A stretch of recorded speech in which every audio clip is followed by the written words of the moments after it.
Hello, everybody, and welcome to the Bao Podcast. For our anniversary episode, number 25, we do a part 2 with one of our previous guests for the first time ever. He was our very first guest, and now he is back, Idriss Goossens. Idriss has not stood still since the last episode 2.5 years ago. Today, he's not only the co-founder of PropTech Lab Belgium, but he also founded LuxPropTech, Relevation and RecAp. This last one is a joint venture between PropTech Lab and the Belgium developer Revive. This may be a lot to remember for you as a listener, but the most important thing is to know that the main focus of these companies is to connect and accelerate companies, startups, and investors in the real estate sector. And we certainly will dive deeper about this subject in this episode. I am very curious to hear more about Idriss's activities over the last 2 years. So without further ado, let's dive into it. Welcome, Idriss. How are you doing and how have been the last 2 years? Thank you. Thank you for the invitation. Very grateful to be here. And I'm great. I'm alive, energized. It's sunny, so I can't complain. Very good to hear. Idriss, let's maybe go a little bit back in time. I think the first episode was in the beginning of 2020. Or 21 already. We were in the middle of COVID, if I remember correctly. A lot has happened since then. And I could say the market has changed on multiple variables. But I was very curious to hear from you. How have you experienced the changes that have been going on in the last 2 years? And what do you think are like the biggest lessons that our listeners can learn from these changes? So maybe on a more humoristic note, what has changed since COVID? Well, we have a lot more babies and also a lot more of single households that didn't go through the lockdown, I guess. But your question was more related to our sector, right? So the construction and real estate sector. So I think what has changed, well, a lot. So on the venture side, basically, we had the annual peak of amount of capital that was invested in 21. So I think it was 3.5 billion euros in Europe, and so then it was a big decrease in 22. So it means that it seems like startups don't raise capital anymore or are struggling to raise capital. So it was the historical biggest peak of venture capital invested was in 2020, then 21, and then 22 was decreasing a lot. But I think if we take a bit more of the helicopter view, the big thing that really changed, I think post-COVID, is the split between essential and non-essential innovation. So it's a bit similar to what happened with the retail during the lockdown. You had out of nowhere, like just out of the blue, the segmentation between essential shops that could stay open and non-essential shops that were forced to be closed. And so we now have the same with innovations in construction and real estate. Every single corporate is trying to see what is an essential innovation that they should really continue to pursue because it's asset critical, because they really need it to optimize their process. Their process is really a must-have. And on the opposite, you have the non-essential innovations, which are the nice-to-haves. And so they are all trying to do their split between where should we cut cost and where should we continue to invest because it's strategic for the day after tomorrow. And so I think this pre-COVID, it was more, let's try everything.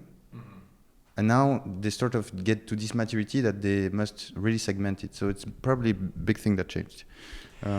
And when they do these exercises, trying to decide what is crucial and what isn't, is there like a common thing or common things that keep coming back that you see with these bigger enterprises that they say, okay, this is something that we really need to continue focusing on?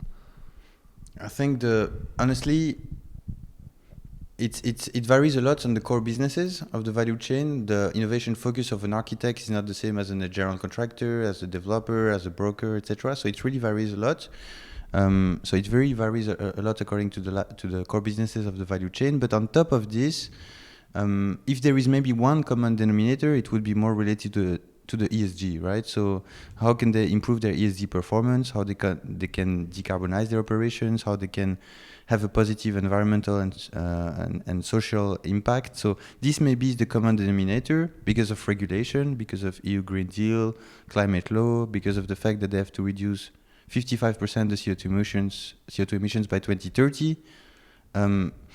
But even though I've seen already, due to the current crisis, but maybe we'll discuss it later with the interest rates and topics like this, but some of the top 5 Belgian developers told me that with the current conditions, interest rates, rising construction costs, energy crisis, etc., they have sometimes they are forced to sacrifice some sustainable aspects of the buildings or some aesthetic aspects of the buildings just to protect their margins in order to be financed by the banks. Otherwise, banks won't finance because it's too risky.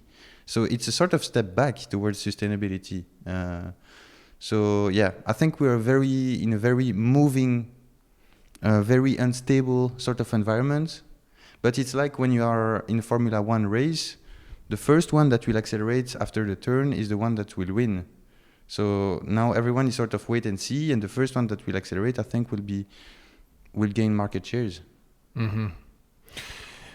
Yeah, I can imagine it's kind of a difficult position for the developers to be in right now because, yeah, the interest rates have increased so much in such a short amount of time. At the other side, as you say, there is the increase in environmental legislation, mostly coming from Europe, how I understand it. And then I always heard or understood that through Europe, the interests would also be lowered if you made certain environmental investments. But what I hear you say now is that those don't really compensate for the increase in the overall interests of the banks. Yeah, no, the thing is now you have a lot of developers that also don't want to get the permit. They want to just the storm to pass. We're now in the eye of the storm, and they prefer not to have permits because they don't need to engage construction costs because the budget of the construction cost is like this, change of construction materials, etc. So we prefer to wait a couple of months, couple of years, when we will be in a more stable, because also they cannot sell their project. Especially in Luxembourg, 65% of their, this year we have a drop of 65% of the residential transactions compared to last year at the same period of time. 65%. Yeah. So it means that they have a stock that they cannot sell because it's too expensive, because there is inflation rate, etc. So people don't have money, and so there is huge problem as well on that front. So of course they don't want to launch new projects if they are not able to sell it where the margin is, of course. So yeah. Oh God, that's a lot. Yeah. Do you have any figures about Belgium? Not that I recall. I remember some people in our advisory board were saying, so the Wild Vastgoed, AG Real Estate, etc. We're always grateful to have their support. So they were saying in the past, especially some developers, when they were putting on their offers, their units for sales, every time they had a booking, it was converted into a sale. And now they have more than 50% cancellation. And also, I remember some numbers from the Wild Vastgoed, but I will not risk to say them, but it was mind-blowing. Like something like, I think when they were putting one listing for sale, they had a few offers, but when it was for rent, they had like 60 offers. So it was really a rental market now, because people can't afford. So yeah, it's big change. How do you think that's gonna impact the market? Like that entire switch from purchase to rental. I mean, in Belgium, we've been behind on that for decades, if I'm correct, in comparison with our neighboring countries. But how do you see it? Do you really think it's gonna like take a hefty increase now in the next couple of years? I wish we would see a market correction. I wish we would see more pay-per-use, rent-to-buy sort of offerings, because it would solve one of the biggest issue a lot of people have in their lives, which is affordability. And also, I don't see why we are forced to become owners of something if we can just pay-per-use, on demand, etc. So I think for me it's a logical alignment between what people need and what real estate could offer. But for the moment, it's not in the business model of the majority of the developers, etc. So I think there is a clear need, but we still need to find the right way to structure the offer. And so, I don't know. Can you say a little bit more about those business models? I've never heard them before. Pay to use, Pay-per-use and rent to buy. Rent to buy. Oh, the rent to buy is my guilty pleasure. Come on. Okay. Rent to buy is it's basically aligned a bit to the concept of fragmented ownership, but if you want, it's to allow the end user to gradually become an owner. So imagine you have 5% shares of the apartment or the home per year. After 5 years, you maybe have 25% shares, but you have a change in your family. Maybe you have twins or you have a split or whatever. And so you want to move in a new house, so you can convert your 25% ownership from that home to the equivalent in another home. So you really combine the advantage of being a tenant, flexibility, etc., with the advantage of being an owner, because you don't throw money out of the window every month. So it's really like a renting of a car in a way, where you gradually become an owner. So you have a couple of great startups in Belgium and in Europe doing this. How are they called? In Belgium, you have Ownvestor, for instance. Okay. You have a lot in France. You have a lot in Spain as well, like Hola Lucas, Laibin. But you can only switch inside the same owner. No, because you have different business models. Some of them work with large investors that will co-buy with you. And so if you want to convert the percentage, they will buy with you the other property. And so they will buy the remaining percentage. And so then you gradually buy the shares to them, so that's the way. And sometimes you cannot transfer your percentage ownership on the first home to the second home because they don't allow this, but you still can gradually become an owner. Because the big problem is not to refund for a lot of people. They can refund, but they don't have the 60,000 euro down payment to get the loan. And so it's a lot of people that could become owner, but just don't have the down payment. And so that's the problem that they solve, right? Mm-hmm. And then you have you pay an amount, and is the monthly amount a little bit higher than if you would just rent the building? I assume it is, right? Yeah. Okay, so you just basically the developer pre-finances the entire building, and instead of paying it off to a bank, you pay it off to the developer. Either to the developer or through another company who is in charge of the rent to buy. So the developer can sell to the rent to buy company. Right. Okay. Yeah. Is that the model of the startups? It depends. I think our investor acquires the building with the candidate's owner in the future. So the developers sell it to them. Okay. Why do you know of bigger developers in Belgium who are experimenting with this model? Yeah, but I think a lot of them actually, but not enough. I would like to see all of them. I don't understand why it's not more sort of spread. But recently, I think Pantexi and BNP Paribas were entering into a partnership to do the renting. So similar to the renting of a car, BNP Paribas will pre-finance, and then you will buy the shares to BNP Paribas Real Estate, BNP Paribas Bank. So I think even the banks start to move in that direction. Mm-hmm. But I think every 10 years, banks try to sort of bypass the brokers. We have ING that bought or invested in the Macula, which is the largest online marketplace in the Netherlands. You have Belfius Bank that invested in Imovlan. So you have a lot of moves like this, banks trying to be closer to brokerage. So yeah. Mm-hmm. Very interesting.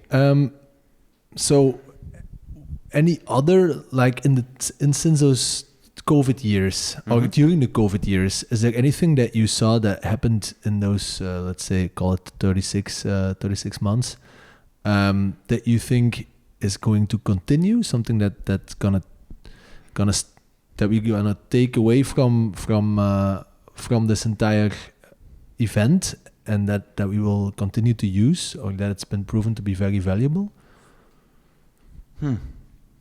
Very vast question.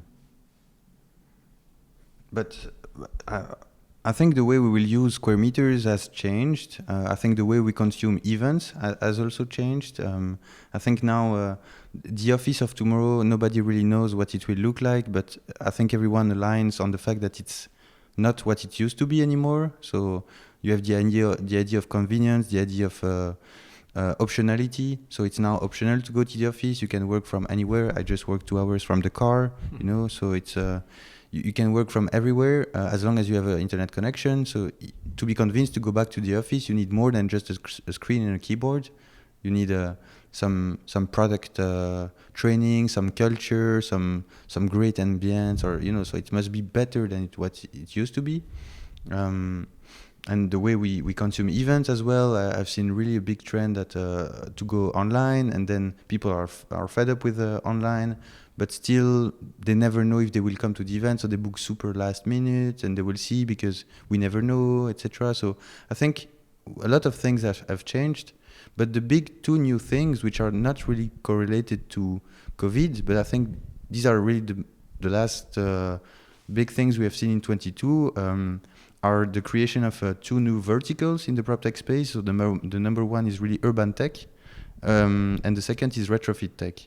So urban tech really considers that, you know, PropTech was every innovation inside the square meters, inside buildings, and then urban tech considers that you should take a bit of altitude and consider innovations at the scale of a piece of neighborhood, so including between buildings or the scale of a city. And so this also includes innovations related to mobility, to energy, to living. So it's a bit broader, but it's sort of a natural extension to PropTech. All of the innovations inside the city, inside the built environment. And the other very interesting vertical, which was invented by our friends from PropTech, is retrofit tech. So, you know, today you have in Europe 221 million buildings that were developed before 2001. And so it means that all of these buildings are below the energy standards, below the energy efficiency, but also below the customer experience, the user service, I mean, all of that. And so the huge elephant in the room when we speak about innovations is not the new building that we will build, but of course renovate the existing stock, right? And so retrofit tech is all of the technologies you can deploy in the existing square meters to renovate it, to make it smarter, more efficient, more sustainable. And so that's also a very interesting focus. So those are the last 2 new things I would maybe point out. Okay, so you said 220 million? 221. Million buildings in Europe built before 21. No, built before 2001. And they all need to be renovated? They have to be renovated, yeah. But the other mind-blowing metrics, which was from the World Economic Forum of Davos, but I think nowadays everyone knows it, but still 80% of the buildings that will exist in 2050 are already here today. So it means that we will build only 20% new buildings. And so it means that we have to renovate at a crazy pace, 10 times more than what we do today, you know. Damn, I never heard that statistic. So 80% of the buildings are here. Yeah, in 2050. And you know, we'll have 2 billion of new people on Earth by 2050. So we need to build 2,000 net homes every day just in order to house them. Yeah, those statistics, it's crazy. One of those is the reason why we also started with Bao, like the 2.5 billion people that were moving to cities. Yeah. You calculated it's like 100,000 homes every day. New homes. Yeah, new. Globally, yeah. If you would work 7 days a week, which we don't do. So it's mind-boggling. All right. Very interesting insights.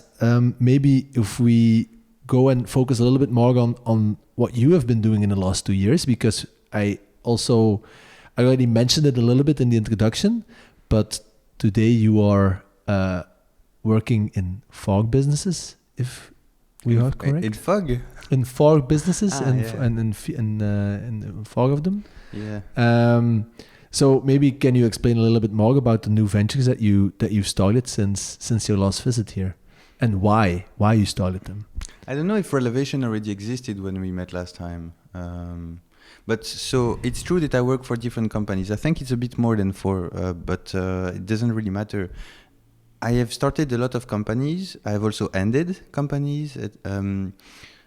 But this is not so impressive. This is easy to do. What matters is to have sustainable growth. And so I want to emphasize the fact that I'm not a chicken running without a head, like sometimes I heard, because the vision was always crystal clear. Build a holding of subsidiary company that can cross-fertilizate each other. So we start with the membership, then we have maybe an accelerator, we have maybe a VC fund, we have maybe a consulting arm, maybe a media company, maybe we can have a lot of different things that can sell business to each other, When we have the membership, we have access to data, so we know that startups raise capital, we know that VC wants to have access to that, or that corporates or whatever. So we can do a lot of cross-fertilization. And so that was always the plan. But what was the question? Which are that's no problem. Which are the new businesses that were founded in the last 2 years? I think you already mentioned a couple of them. And why did you start them? So I can say from experience, I think we participated in one of the new ones, RecAp. That's an accelerator program. Why did you start it, and how is it going? So I think, let's say we met early 2020, right? So in March 2021, the pandemic started, and so I saw the opportunity to create an event, digital, where founders raising capital could meet investors. Completely online, a transactional event. The main purpose was to facilitate investments, right? Closings. And so we launched Relevation, which means real estate elevation. In July 2020, so 3 months after, we had the first edition. And back then, I remember there were 47 PropTech unicorns existing globally. And we had 2 founders of them present at the event. So for us, it was like we have Mark Zuckerberg or Jeff Bezos or whatever. It was super proud. And then Cretech invested in us, and then we created second edition, then third edition, and then we closed now the last ever edition of Relevation because we stopped the company 4 editions after. So this was launched in 2020. And then in 2021, I guess we acquired LuxPropTech, the Luxembourgish PropTech network, because it was logical that Belgium and Luxembourg sort of consolidate and merge, right? Because we have a lot of startups from Luxembourg that want to enter Belgium. We have a lot of developers from Belgium active there. So it didn't make sense to have 2 local networks. Together, 1 + 1 = 3. That was a bit the idea. And at the same time, so also in January 21, we launched RecAp as an ESG accelerator because we had the feeling that on one hand, you have a lot of ESG-related startups that should be accelerated. So we should be able to design a product to accelerate them. So the idea was a sort of Y Combinator for startups related to ESGs in construction and real estate. So you participated to the first ever edition, right? The first batch. And on the other side, you have a lot of large corporates who now understood that ESG become the number 1 priority because they need to comply with the EU taxonomy and a lot of things like this, but they don't know where to start. And also, ESG is a moving target because you have a lot of new regulations. You have to constantly adapt. You have to build new skill sets, new reports, etc. So you add additional workload on the core business, right? And so they need support to understand all of this. So that's why we created a RecAp. So on one side, we accelerate ESG-rated startups, and on the other side, we accelerate the ESG performance of large corporates. So it was launched like this, and it was now we are closing the second edition, second cohort. We're closing the applications for the third cohort, so it goes well. But it's a lot of work, and and I guess that's it. I also tried to launch a VC fund in the meantime, but I decided to stop because it's not the right time. Okay. Very interesting. A couple of things. Like you said, the last Relevation, the one that was organized, 6 weeks ago or something? That was the final one. Yeah, last ever. Okay. I didn't know. Why are you stopping it? Because in French we say qui trop embrasse mal étreint. So it means you cannot be very efficient in what you do and also be very generalistic. You need focus. And it's about focusing where the low-hanging fruits are. And so for us, we created a Relevation, and it takes a lot of time. It's almost 6 months of hard work to build this amazing event. You know, we had billionaires keynote speakers. We had people from United Nations, European Commission. We had Saudi Arabia Ministry. We had the most important VC fund in the world, etc. that were there. So it's really like super top content of program, and we don't get enough revenue. So it doesn't worth the effort. And all of the money, all of the time we invest in Relevation, we cannot invest in PropTechLab or in the other businesses. So we have to do choices. So I think we went to the end of the project. We're super grateful for the adventure we had. It was amazing time. We met a lot of people. We built a lot of knowledge. But now let's stop playing. We need to focus where the real potential is. And where do you think the real potential is right now? Aha.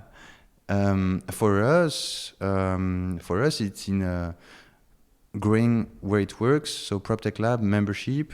We currently have 85% renewal rate, so the members stay member. We need to invest a little bit more in the product that we sell. So we have some ideas on the product roadmap, but I think we have barely scratched the surface in Belgium and Luxembourg. I think we have today 300 company members. There is an estimated 600 large construction and real estate firms in Belgium that could become a member.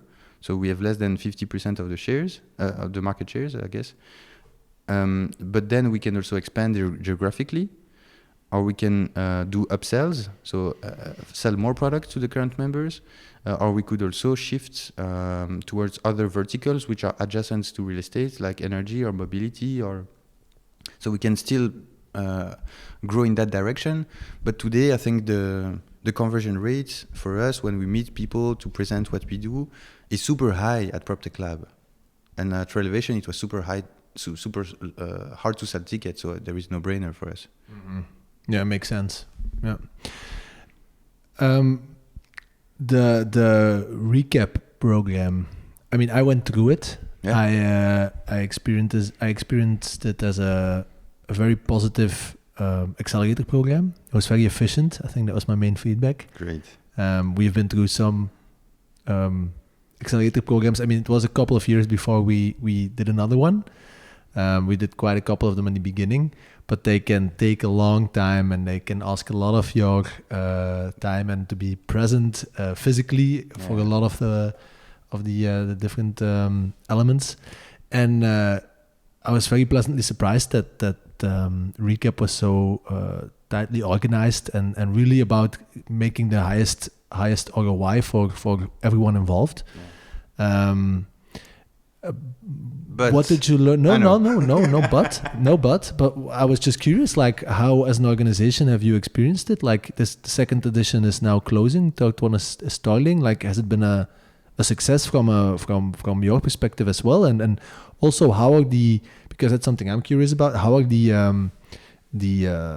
other side of the parties, the businesses, the bigger businesses, not the startups, how are they experiencing them? And are you seeing a lot of implementation of the startups and the ideas of the startups or the products or the services of the startups being implemented in the bigger organizations? That's basically... Okay, so two part of the questions. Mm-hmm.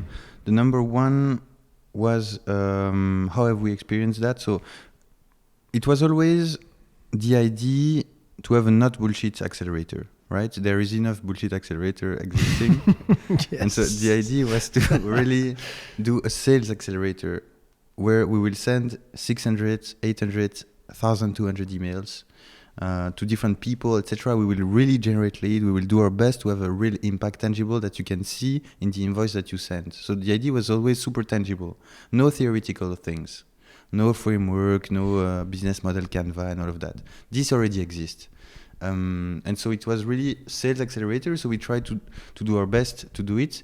The challenge is, of course, the volume of startups accelerating 10, and also the heterogeneity in the sales maturity. Some of them were more sales ready, some other less sales ready. And so some were, you throw a lead to them and they can close it right away. Some others, they still try to pivot in their value proposition, the way they explain it. They still elaborate on their product market fit, on their value proposition. So they don't really know. So it's super hard for them to close, you know.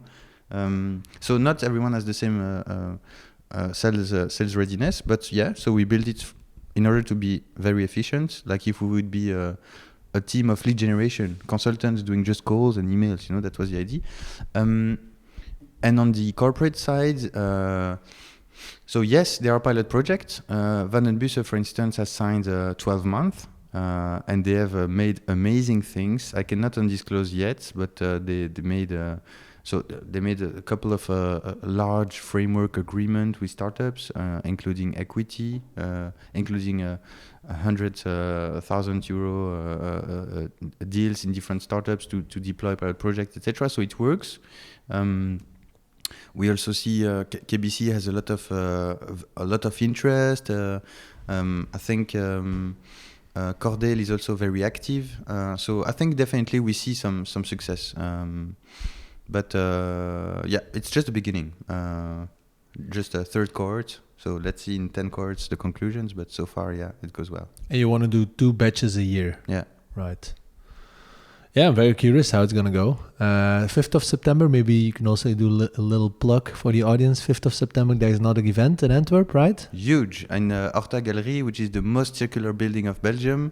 And so we expect 250 people, 10 startups pitching, and some international keynote speakers. So it's all about ESG, resilient cities, and the future of urban sustainability. So you should come. It's free, and there is also food. We will put the link to the event in the show note. Thanks. Okay.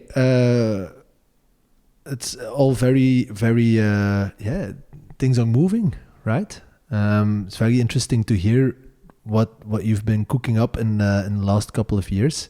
Another question I was thinking when I hear you explain all of this is, you've been going at it now for how many years? I think I started to work in PropTech 10 years ago, but my entrepreneurship journey started something like 8 years ago. Right. And now it's always in the matchmaking role, right?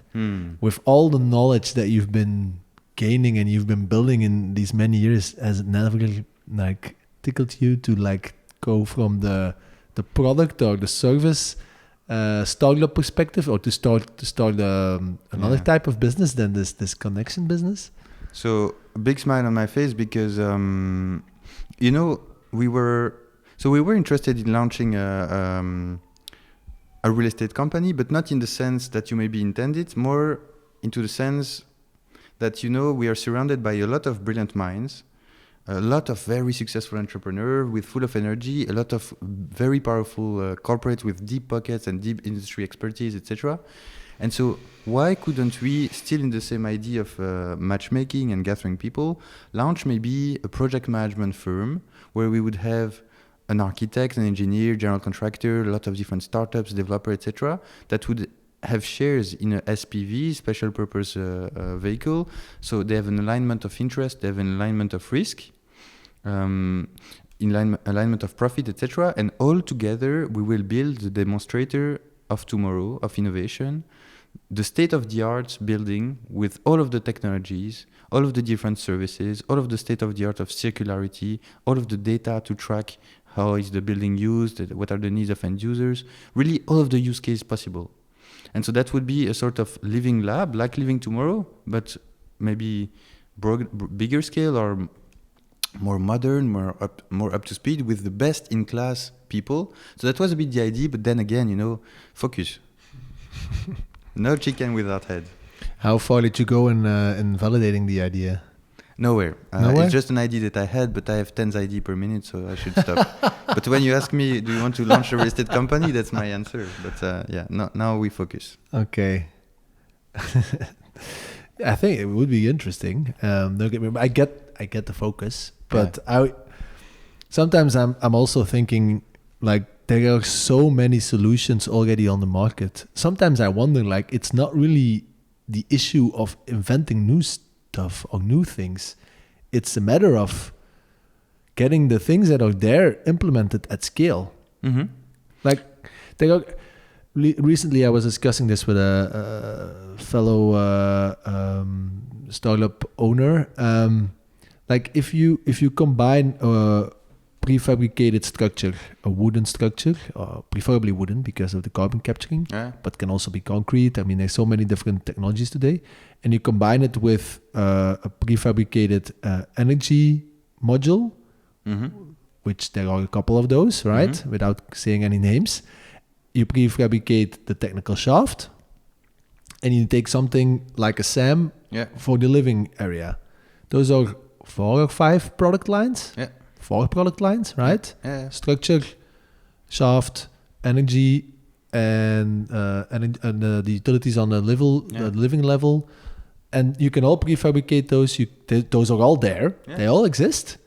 And if you would combine those, you can build a building in days. But that's the big problem of Europe, that you have 3,500 startups existing, split it in the 5 categories and the 47 innovation themes that we've created the matrix for, and not all of them have the same level of competition, the same level of players. You have some that are with less than 15 players, we call them in the blue ocean, and then you have the ones that are more in the red ocean with more than 100 competitors. Energy efficiency is an example. You have more than 100 competitors. Rent to buy, you have less than 10. But the thing is, I remember Alexander Gebauer, who is the former CEO Western Europe of PIMCO, so Allianz Real Estate. He was saying, we as a large corporate running a real estate portfolio in 4 continents, etc., are tired of tiny solutions that are solving a very small part of the business. We want one-stop shop, integrated solutions. So it's the same that what you say. Startups should consolidate or should create one-stop shop, should share deal flow, share pipeline, and work together. Because it's indeed, we don't need to, I do agree with your opinion that we don't need to reinvent things. I still think that there is a lot of problems unsolved, but the majority of the most burning problems, we have already solutions. But it's a matter of rolling out and consolidation and indeed become one-stop shop. So it's an M&A game now, I think.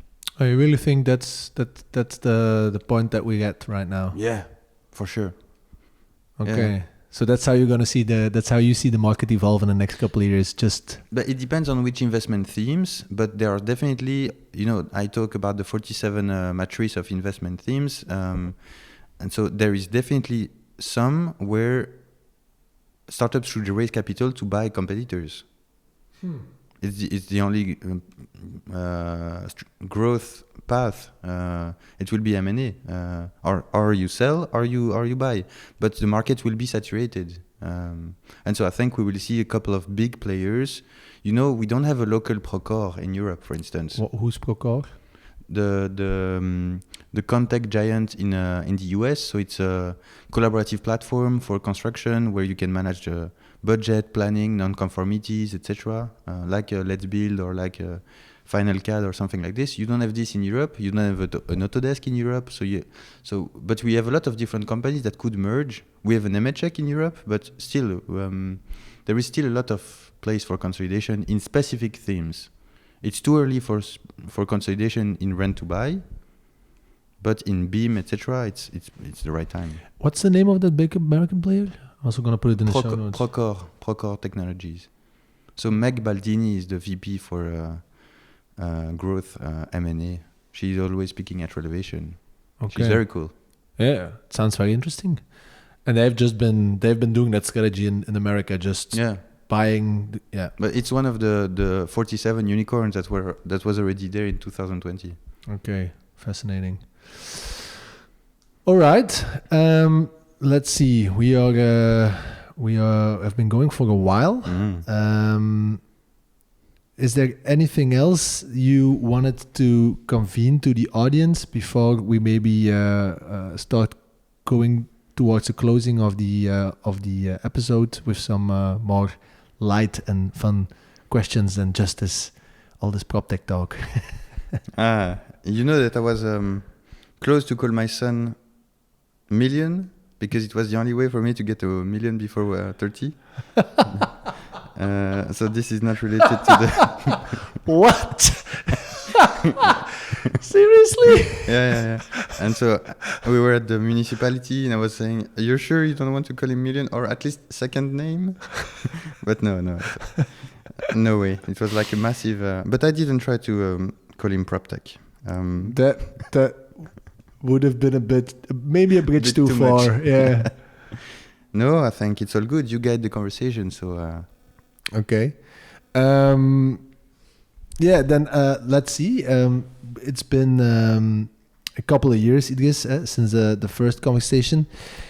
Has there been any books that you've read in those years that you think are really interesting for our audience to explore in these remaining couple of weeks of the summer? It should not only be about PropTech, if it is, of course, all fine. But if there's anything else, No. I'm a bit multidimensional. People shouldn't think that I'm like only obsessed. No. I'm trying to explore a lot of different things in life. Because, and that's maybe a key message, I consider that passion is a product of action. So it means you need to discover, you need to do things. There are so many things in the world to see. And so we have to be active. The happiness is in the sweat for me. So it means I must do things, I must be active, I must discover. So I'm not sitting in my apartment waiting to die. And so I'm not interested only in PropTech. The book that I would maybe recommend, more for the young parents or older parents, but it's Raising an Entrepreneur from Margot Biznau, which is very interesting because it allows you to understand how you can encourage your kids to discover their passion. And I think having a passion in life, it's what can keep you alive, right? It's what is life giving for you. You don't count hours when you go to work, you're excited, you love it, you have a sense of purpose, etc. So passion is very important. So that's one thing that I would recommend. And then the other thing for the people that do a lot of roads like me, because I have to go to Liège and Brussels almost every day, and when I don't go to Luxembourg, etc. So a lot of roads, so a lot of podcasts, which is the Being Well shortcast. So just download the app Blinkist, and you can listen to the Being Well shortcast, which is very interesting because it's about lifestyle and well-being in general, a lot of psychological things. So how to do change management. So why is it so hard for people to change, and a lot of things about this. So very, very, very inspiring. So yeah, this would be my small takeaways. Awesome.